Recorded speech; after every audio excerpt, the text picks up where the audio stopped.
Future సిటీలో land కొనాలని ఆలోచిస్తున్నారా? అయితే వెంటనే మాకు కాల్ చేసి పూర్తి వివరాలు తెలుసుకోండి. నమస్కారం. కార్తీక పురాణం 9వ రోజు పారాయణలోకి వచ్చాం. అయితే ఇప్పుడు ఈరోజు చెప్తున్నారు వశిష్ఠ మహర్షి, దామోదరుడికి ప్రీతికరమైన ఈ కార్తీక వ్రతాన్ని చేయని వాళ్ళు కల్పాంతం వరకు నరకాన్ని పొందుతారు. కార్తీక మాసం నెల రోజులు నియమంగా తాంబూల దానం చేసేవాళ్ళు జన్మాంతరమందు వాస్తవంగా భూమికి ప్రభు అవుతాడు. ఇప్పుడు మనకి రాజుల కాలం కాదు కదండి, అధికారం అవుతాడని చెప్పుకోవచ్చు. వచ్చే జన్మలో అధికారం వస్తుందట. కార్తీక మాసం మందు నెల రోజులు పాడ్యమి మొదలుగా ఒక్కొక్క దీపమును హరిసన్నిధిలో వెలిగించిన వాడు పాపాలని పోగొట్టుకుంటాడు. రోజు దీపం పెడితే పాపాలు పోగొట్టుకుంటారు, హరిసన్నిధిని పొందుతాం. పౌర్ణమి నాడు సంతానాన్ని కోరి సూర్యుడిని ఉద్దేశించి స్నానము దానము చేయాలి. అట్లా చేస్తే సంతానం కలుగుతుంది. ఎవరైతే పిల్లలు లేరో ఎవరికైతే వాళ్ళు పౌర్ణమి రోజున సూర్యారాధన, సూర్యుడికి నమస్కారం చేసి దీపం పెట్టుకుంటే కనుక సంతానం కలుగుతుందట. మనకి పౌర్ణమి నాడు అనగానే 365 ఒత్తులు వెలిగించడం మన విధానంగా కనపడుతుంది. పౌర్ణమి నాడు ఏం చేస్తాం, సాధారణంగా మనం చీకటి వేళల్లో రాత్రిపూట వెలిగిస్తాం కదా. సంతానార్థులైన వాళ్ళు ఉదయమే పొద్దున్నే ప్రాతకాల స్నానం చేసి సూర్యుడి కొరకు అని ఈ దీపం అని కనుక వెలిగిస్తే సంతానం కలుగుతుందని పురాణంలో చెప్పబడింది. కార్తీకంలో హరిసన్నిధిలో దేవాలయంలో టెంకాయలు అంటే కొబ్బరికాయలు దానం చేసిన దాన్ని, ఆ దానం ఏంటి, దక్షిణ తాంబూలాదులతోటి బ్రహ్మగారు పురోహితులు ఉంటారు, అర్చకులు ఉంటారు, వాళ్ళకు కూడా ఇవ్వచ్చట. సంతాన విచ్ఛేదం ఉండదు, సంతానం కలుగుతుంది. రోగము, దుర్మరణము, వాటిని అలాంటి యోగాలు ఏమైనా ఉంటే అనారోగ్యం వచ్చే సూచనలు ఉన్నా అవి తగ్గుతాయట. దుర్మరణం అంటే మనకి జాతకాల్లో కొన్నిసార్లు చూడండి గండం అంటుంటారు, ఆ గండాలు దాటేస్తామన్నమాట. అయితే పౌర్ణమి నాడు హరిహరుల ఎదుట దీపస్తంభాన్ని పెట్టేవాళ్ళు వైకుంఠానికో కైలాసానికో అధిపతి అవుతారట. ఈ కార్తీకంలో హరిసన్నిధిలో స్తంభదీపాన్ని అర్పణ చేసిన వాడికి కలిగే పుణ్యం చెప్పటం మామూలు నా తరం కాదు, మామూలు విషయం కాదు అని చెప్తున్నారు. అయితే పౌర్ణమి రోజున స్తంభదీపాన్ని చూసే వాళ్ళకి పాపాలు సూర్యోదయం ముందు చీకట్ల వల్లే నశిస్తాయి. స్తంభాన్ని సమర్పించడం ఎట్లా, శాలిధాన్యము, వ్రీహిధాన్యము, నువ్వులు ఉంచి దీపాన్ని పెట్టాలి. స్తంభదీపం అంటే ఏమిటి, శిలలతో కానీ కర్రతో కానీ స్తంభాన్ని చేయించి దేవాలయం ఎదురుకుండా పాతిపెట్టి దాని మీద దీపం పెట్టేవాడు హరిభక్తి కలిగిన వాడు, హరిప్రియుడు అవుతాడు. ఈ స్తంభదీపం ఏమిటి అంటే, ఇది ఎట్లా మనం నేల మీద దీపాలు పెడతాం కదా, అలా కాకుండా ఎత్తుగా ఏదైనా ఏర్పరిచి ఎత్తు మీద దీపం పెడితే ఎక్కువ దూరం వరకు వెలుగు కనపడుతుంది. మనకి ఇప్పుడు ఏం తెలుసు, దేవాలయాల్లో మన ప్రాంతాల్లో అన్ని చోట్ల కూడా ఆకాశ దీపాన్ని వెలిగిస్తారు. ఇళ్ళ దగ్గర కూడా మా చిన్నప్పుడు అంటే ఆకాశ దీపం పెట్టే పద్ధతి ఉండేది. ఇప్పుడు ఎవరు పెడుతున్నారో ఆకాశ దీపాలు ఈ గాలికి ధూళికి ఉండవని మనం పెట్టట్లేదేమో కానీ దేవాలయం దగ్గర కనిపిస్తుంది. దాన్ని తాడేసి కట్టి పెడతారు, సాయంకాలం కానీ దీపం వెలిగించి ఇట్లా పైకి లాగి పైన కడతారు. ఆకాశ దీపం మంచిదట. మన ఇంట్లో కనుక అవకాశం ఉంటే వాకిట్లో ఎక్కడైనా వేళ్లాడు కట్టే దీపాన్ని పెట్టగలిగితే చాలా మంచిది. దాంతోపాటుగా ఇట్లా అద్భుతమైన తిథులుగా చెప్పబడుతున్నటువంటి ద్వాదశి, చతుర్దశి, పౌర్ణిమ, అమావాస్య ఈ రోజుల్లో కనుక దీపస్తంభాన్ని అంటే ఎత్తైన దీపాన్ని అరేంజ్ చేస్తే చాలా మంచిది. దీనికి ఏంటంటే శాలిధాన్యము, ధాన్యం పోస్తాం. శాలి, వ్రీహి ఆ కాలంలో పండేవండి, ఇప్పుడు మనకు అవేమి తెలియవు. మామూలే ఒడ్లు పోయటము, బియ్యం పోసినా కూడా పనికొస్తుంది. ఒడ్లు కాసిన నువ్వులు పోసి దాని మీద దీపాన్ని పెట్టాలి. ఈ దేవాలయం దగ్గర పెట్టినా కూడా మంచిదే. వాకిళ్లలో కూడా ఇప్పుడు మనం ఆ రోజున పౌర్ణమి నాడు దీపాలు పెడతామా, మధ్యలో ఏదైనా స్టూల్ లాంటిది వేసి ఎత్తుగా అలా పెట్టచ్చు. మనకు పొడుగాటి దీప పుందులు వస్తాయి కదండి, ఇత్తడివి, వెండివి. శక్తినుసారం కొనుక్కుంటాం అనుకోండి, ఇంత పొడుగు కాడు ఉంటుంది, సౌందర్యవంతంగా ఉండేదే, అంతకంటే ఏం లేదు. మనం అయితే అలాగే కొనుక్కుంటున్నాం. ఆ ఎత్తుగా ఉండే దీపారాధన కుందిని వాకిట్లో పెట్టండి, హరిప్రీతి కోసం చాలా మంచిదట. మతంగ మహాముని ఆశ్రమం అనేక వృక్షాలతో కూడింది, ఒకటి అద్భుతంగా ఉండేదట. అక్కడ ఒక విష్ణు ఆలయం ఉండేది, ఆ ఆలయం చుట్టూతా పెద్ద తోట ఉండేదట. ఈ కార్తీక వ్రతం చేసుకోవాలని భావించిన మునీశ్వరులు అక్కడికి వచ్చి ఏం చేశారు, విష్ణువుని ప్రతిరోజు షోడశోపచారాలతో పూజించారు. వాళ్ళు అత్యంత భక్తియుక్తులై హరిద్వారాల యందు దీపమాలల్ని సమర్పించారు, వ్రతాలు చేశారు. అందులో ఒక ఆయన ఏం చెప్పాడంటే, ఓ స్నేహితులారా అందరూ వినండి, ఇలా మనం కనుక ఈ కార్తీక మాసంలో దీపస్తంభాన్ని ఏర్పరిస్తే శాశ్వత గోలోక నివాసిగా మనం ఉండొచ్చు, వైకుంఠలోక నివాసిగా ఉండొచ్చు. కాబట్టి మనం కూడా ఆలయంలో స్తంభదీపాన్ని పెడదాము. ఇవాళ కార్తీక పౌర్ణమి కదా, సాయంకాలం స్తంభదీపం పెడితే హరికి అత్యంత ప్రీతిపాత్రం. స్తంభాన్ని చేయించి దాని మీద కార్తీక పౌర్ణమి నాడు సాయంకాలం దీపం పెడితే పాపాలన్నీ నశిస్తాయి అనేసరికల్లా అందరూ దానికి ప్రయత్నం చేద్దాం అనుకున్నారు. వాళ్ళు ఏం చేశారు, అదంతా చిన్న శిష్య ప్రశిష్యులందరినీ పంపించారు. ఏదైనా కాస్త ముద్దు ఒకదాన్ని తీసుకురమ్మంటే వీళ్ళు అదంతా వెతికి, ఆ తోట ఉంది కదా చుట్టూతా, ఒక కొమ్మలు ఆకులు లేని ఒక వృక్షం యొక్క మొద్దు, ఏమీ లేవు, దానికి ఏం లేవు, ఎండుగా అలా ఉంది. కొన్ని కనపడతాయి చూడండి, అట్లాగా ఎండుగా ఉంటుంది, ఆకులు గీకులు అన్నీ రాలిపోయి ఉంటాయి, ఏమీ ఉండదు దానికి, పచ్చ చిగురు రాదు పాడు రాదు, ఒట్టిగా అట్లా ఎండు కట్టెలాగా ఉండేవి కొన్ని కనిపిస్తాయి. శాపగ్రస్తమైనవి అవేం చెప్తారు, చెట్టు అంటే పచ్చగా ఉండాలి, పచ్చగా లేదంటే అది శాపగ్రస్తమైందని. అయితే వీళ్ళు చూసి ఏం చేశారు, ఆ మొద్దును చూసి ఇది బాగుందని దాన్ని తీసుకొచ్చి దేవాలయం ఎదురుగుండా పెట్టి దాని మీద శాలి వ్రీహి తిలలు అన్నీ వేసి దీపంలో పోసారని కొన్ని చోట్ల చెప్తారండి. ప్రమిద పెట్టి దాంట్లోనే వ్రీహి శాలి నువ్వులు అన్నీ పోసి నూనె కూడా పోసి దీపం వెలిగించారని చెప్తారు ఒక చోట. కొన్ని చోట్ల అవన్నీ ధాన్యాలు పోసి దాని మీద దీపాన్ని పెట్టానంటారు. మీ అవగాహన బట్టి చేసుకోవచ్చండి, మన అవగాహనే, అందుకంటే ఏం లేదు. అయితే దీపాన్ని వెలిగించి చాలా ఆనందంగా ఏం చేశారు, యువతలకు వచ్చి కూర్చుని మండపంలో, దాని పక్కన ఉన్న మండపంలో కూర్చుని మనం హరికథలు ఏవో చెప్పుకుంటున్నారు. చెప్పుకుంటుంటే ఏమైంది, చాలా సేపటికి ఆ దీపం వెలిగి అంత వెచ్చబడింది వాతావరణం అంతా. క్రమంగా అందరూ చూస్తుండగానే ఆ చెక్క వీళ్ళు పెట్టారు కదా ఒక పెద్ద చెట్టు మొద్దు, అది డామ్మని పగిలి అందులోంచి దివ్య రూపాన్ని ధరించిన ఒక వ్యక్తి బయటకు వచ్చాడు. వీళ్ళందరూ గబగబా వెళ్ళారు ఆ మండపాన్ని వదిలిపెట్టి, ఏమిటో మోత అయిందని. అది చూసేసరికల్లా అందులోంచి మనిషి వచ్చి, పోయి ఎవరు పోయి నువ్వు ఇలా మొద్దులాగా ఎలా మారేవు, ఆ విషయం అంతా త్వరగా చెప్పు అని అడగంగానే ఆయన పరిపరి విధాలు దండ ప్రణామాలు చేస్తూ అతను ఏమన్నాడంటే అందరికీ దండం పెట్టి చేతులు జోడించి చెప్పేట, బ్రాహ్మణోత్తమురారా, నేను పూర్వమందు బ్రాహ్మణుణ్ణు, రాజ్యాన్ని పాలించేవాణ్ణి, ధనము గుర్రములు ఏనుగులు రథాలు కాల్బంటులు మొదలైన సమస్త సంపదలు కలిగి ఉండి కూడా దయాశూన్యుడనే దుష్ట ప్రవర్తన కలిగి ఉండేవాడిని. వేదశాస్త్రాలు చదవలేదు, హరిచరిత్రను వినలేదు, తీర్థయాత్రకి పోలేదు, స్వల్పమైన దానం కూడా చేయలేదు, దుర్బుద్ధితో ఏ పుణ్యకర్మలు నేను చేయలే. నిత్యము నేను ఉన్నతాసనమునందు కూర్చుండి వేదవేత్తలు సదాచారవంతులు పుణ్యపురుషులు దయావంతులు సదాశ్రయకాములు ఒక బ్రాహ్మణులను నా ముందు నీచాసనాల్లో కూర్చుండే నియోగించి వారికి అభిముఖంగా పాదాలను చాచి ఉండేవాడిని. వారికి ఎన్నడూనూ ఎదుర్కొని నమస్కారాలు చేయలేదు, వారి ఇష్టార్థములను కూడా ఇవ్వలేదు.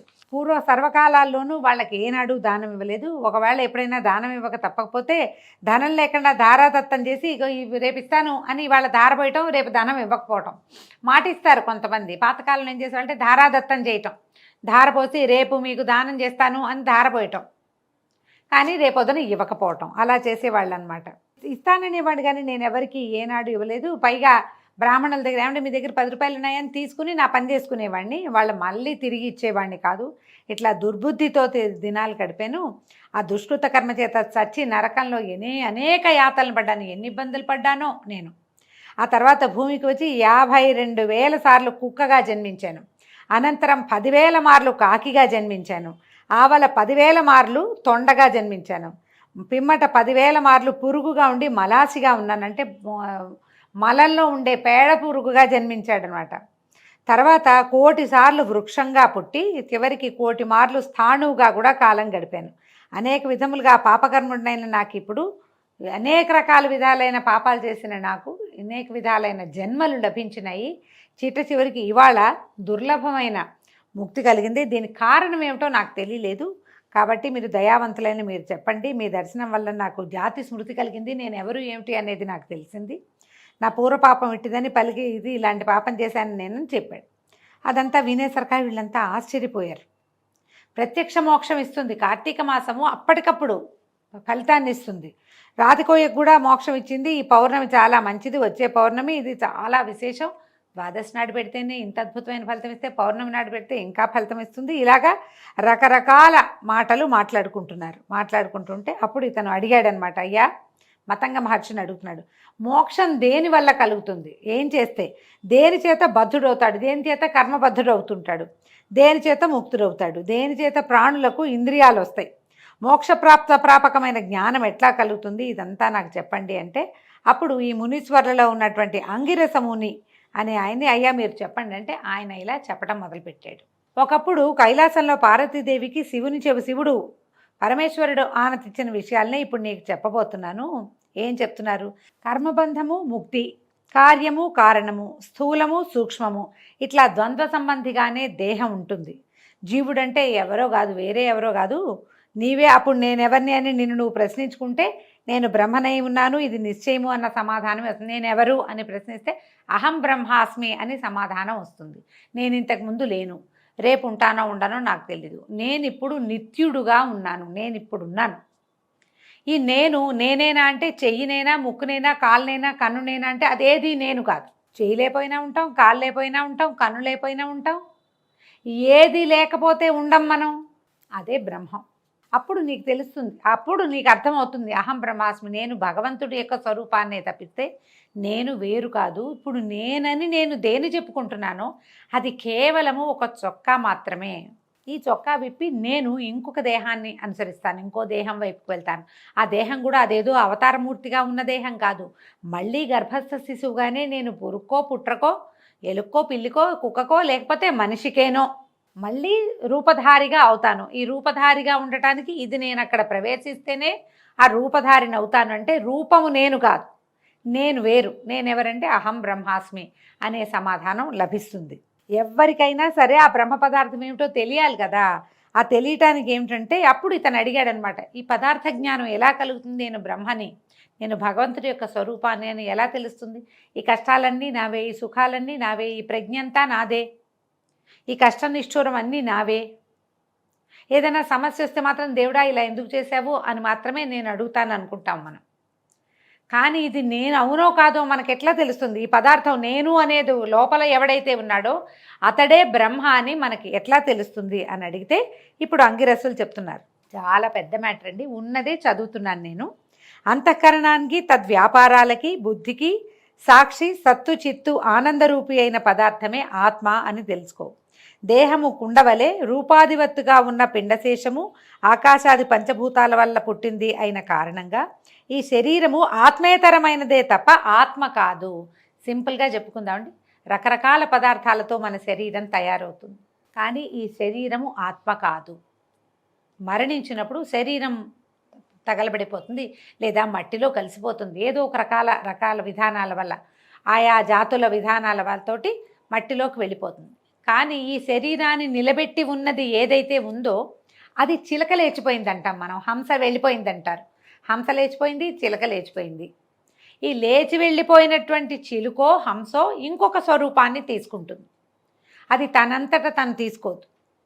ఎవరు తనకి రుణపడి ఉంటారో, లేదా తనెవరికి రుణపడి ఉందో, తన తాలూకు కర్మానుభవం ఏదైతే ఉందో దాని వశాత్తు, దాని ప్రభావం చేత అది ఏ రకంగా తనని తీసుకెళ్తుందో ఆ రకంగా ప్రయాణం చేసి, ఒకవేళ అత్యద్భుత కర్మాలు ఆచరించి ఉంటే గనక, ఏదైనా చాలా పుణ్యం ఉంటే స్వర్గాది లోకాలని అనుభవించటమో, లేకపోతే సాయుజ్య సామీప్య సాలోక్య సారూప్య ముక్తుల్లో ఏదైనా ఒకటి అనుభవించగలిగే అవకాశం కనుక లభిస్తే అక్కడికో, లేదా కర్మవశాత్తు తిరిగి జన్మించవలసిన కనుక అవకాశం కనుక ఉంటే, అవసరం ఉంటే ఆయా ప్రాణుల యందు, ఎలాగా పిపీలికాది బ్రహ్మ పర్యంతం, పిపీలికాది మానవ పర్యంతం, చీమ, పురుగు, పుట్ర, పాము, పిల్లి, ఎలుక, మేక, ఏనుగు, వీటన్నిటితో పాటుగా మానవులు కూడా, ఇవన్నీ స్వరూపాలే కదా భూమి మీద పుట్టేవి.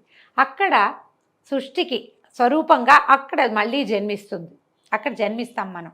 ఇదే జనన మరణ చక్రం తిరుగుతూ ఉంటుంది. ఈ జనన మరణ చక్రం ఎప్పుడు ఆగుతుంది? మనకి కర్మలు నశించి పుణ్యబలం పెరిగితే ఆ సైకిల్ అక్కడ ఆగి మనం మళ్ళీ పుట్టవలసిన అవసరం లేకుండా ఏదైనా ఒక ముక్తి మనకి లభించవచ్చు. అయితే ఏ విధంగా అయస్కాంతమని ఇతరుల చేత ఆకర్షింపబడకుండా దేనికి వెళ్ళదు, అయస్కాంతం నుంచి ఉంటుంది. ఐరన్ ఏదైనా దాని దగ్గరకు వచ్చినానికి ఇది పోయి దానికి అంటుకుంటుంది కదా. అదేవిధంగా తాను నిర్వికారి అయి బుద్ధ్యాతులను సైతము తెలింపచేస్తున్న దాన్నే ఆత్మ అని చెప్తారు. దీనికి ఏమీ లేదు, ఆత్మకి ఏమి అంటదు. తామరాకు మీద నీటి బొట్టు, మనం చేసేవన్నీ మనవి.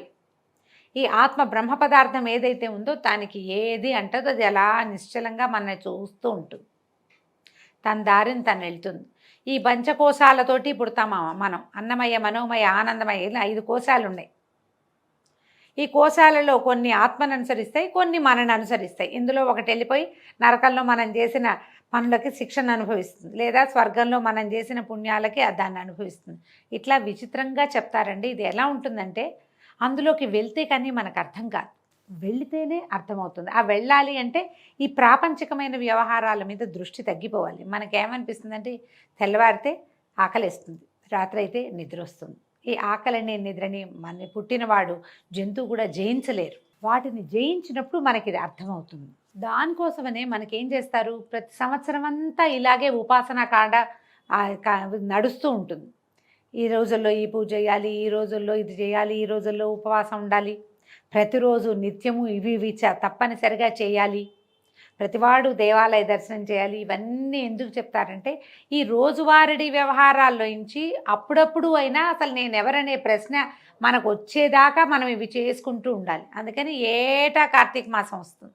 దీనికి అన్నం మానేయటం నిద్ర మానేయటం కాదు, అన్నం మానేసినా మానేయకపోయినా ఆలోచన పెంచుకోవాలి మనం. దానికోసం పురాణాదులుగా వింటూ ఉంటాం మనం, ఏదో ఒకటి పెద్దవాళ్ళు ఏం చెప్పారో విని దాని మీద ఇంకో కొంచెం ఆలోచిస్తే అసలు ఇది మనం ఇంత శరీరం కోసం ఇంత కష్టపడుతున్నాము, ఇది సాధారణంగా ఉండదు. ఇది మామూలుగా అసలు ఏదైనా విషయం ఎట్లా ఉంటుందంటే 6 రకాల పరిణామ క్రమాలు చెప్తారు.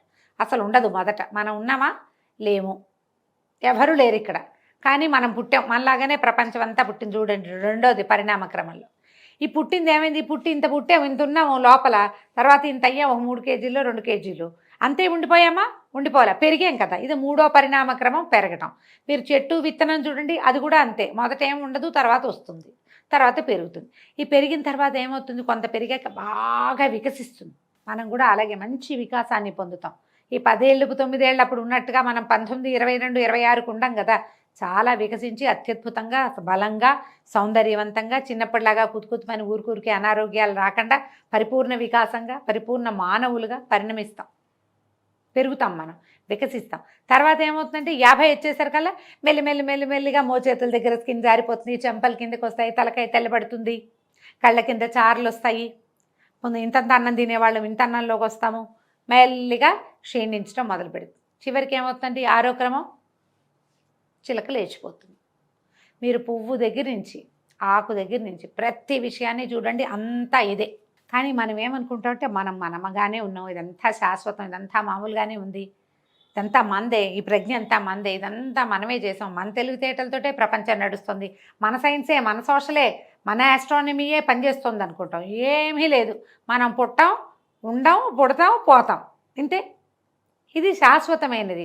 ఈ అశాశ్వతమైన ప్రాపంచిక సుఖాల పట్ల తాపత్రయపడద్దని అప్పుడప్పుడు దీన్ని మొత్తాన్ని ఖాళీ చేసి నీలోకి నువ్వు ప్రయాణించే అవకాశం తీసుకోమని చెప్పడానికే ఏటా ఈ కర్మకాండలు, ఈ ఉపాసనాకాండలు ఇవన్నీ పెట్టారండి. మనకి 50 ఏళ్ళు చేసినా సరే కార్తీక మాసం మనకి జ్ఞానం కలగకపోతే మనం వృధా, ఇలాగే పోతాం, ఎలాగో పుడతాం మళ్ళీ. ఆ పుట్టే క్రమాన్ని మనం దాటాలంటే ఇలాంటిది ఆలోచించాలి, అర్థం చేసుకోవాలి.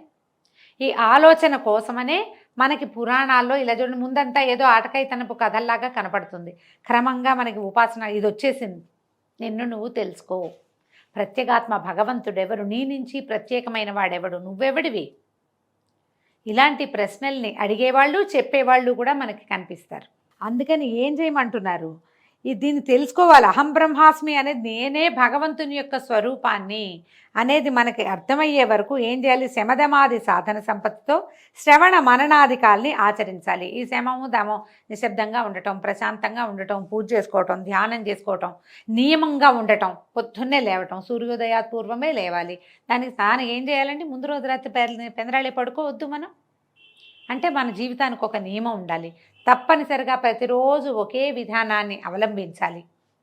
దీంట్లో మళ్ళీ పూజాధికం చేయాలి, పొద్దున ఈ పూజ చేయాలి, సాయంకాలం ఆ పూజ చేయాలి, పురాణ శ్రవణం చేయాలి, ఎవరితో పోట్లాడకూడదు, ప్రశాంత చిత్తంగా శాంత చిత్తుడుగా స్థిర చిత్తుడుగా ఉండాలి.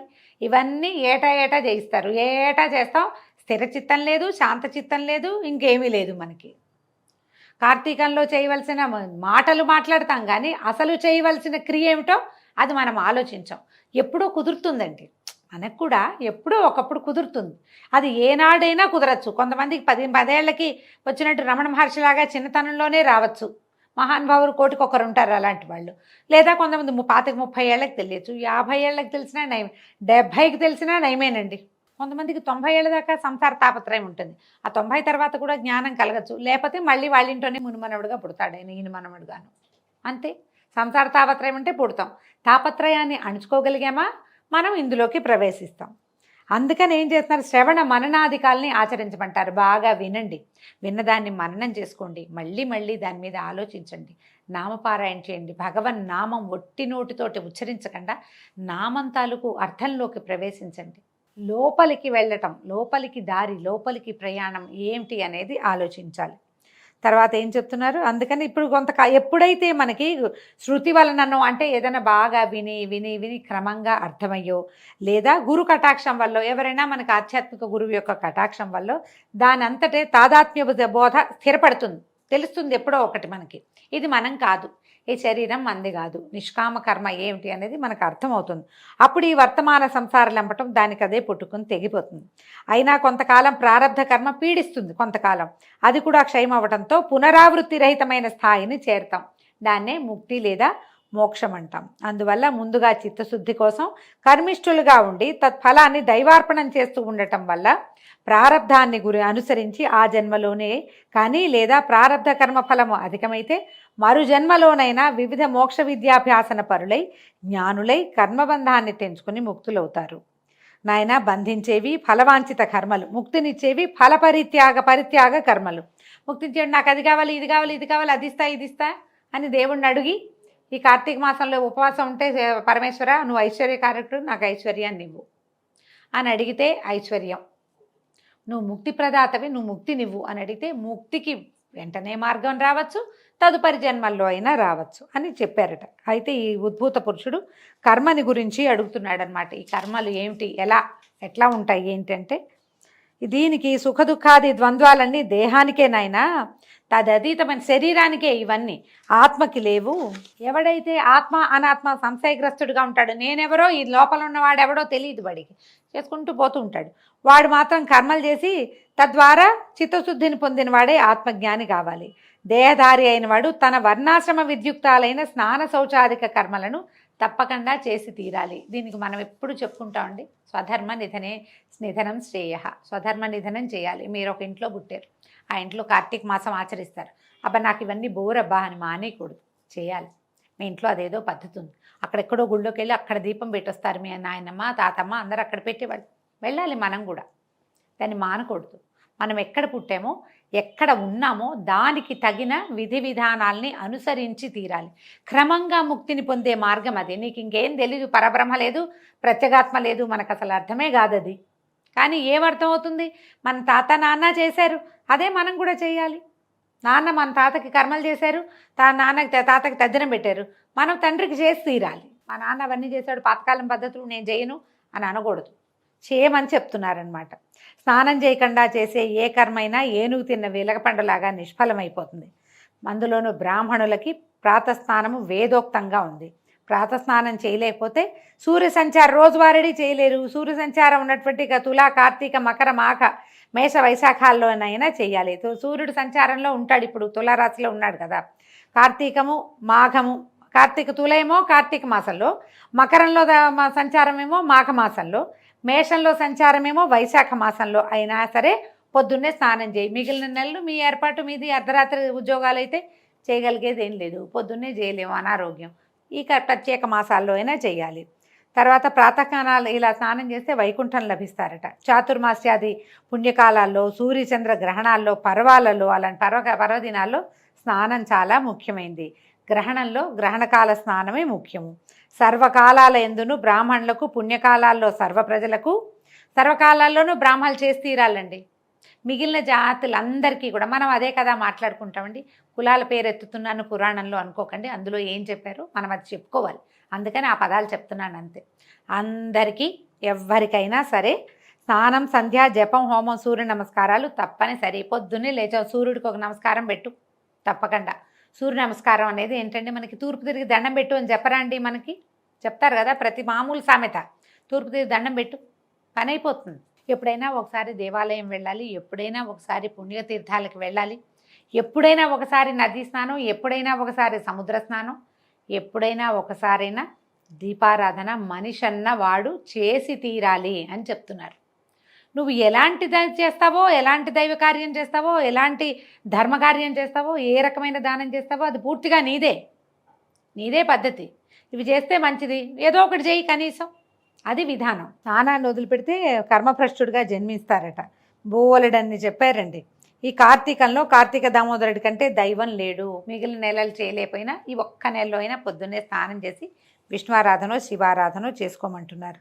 ఇందులో ఏమిటంటే ఈ విష్ణువు ఈయన ఏం చేస్తాడు, లక్ష్మీ సమేతుడై ఆషాఢ శుక్ల దశమి అంతంలో అంటే ఆషాఢ శుక్ల ఏకాదశికి పాల సముద్రాన్ని చేరి నిద్రామిషతోటి, నిద్ర అనే పెడతాడు మిష, అంతే ఆయన పడుకుంటాడు.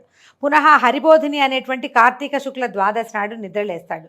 ఈ మధ్యలో ఉండే 4 నెలల్ని చాతుర్మాస్యం అంటారు. హరికి నిద్రాసుఖప్రదమైన ఈ 4 నెలలు కూడా ఎవరైతే హరి ధ్యానము పూజలు చేస్తారో వాళ్ళకి పుణ్యము అనంతమై విష్ణులోకాన్ని పొందుతారు.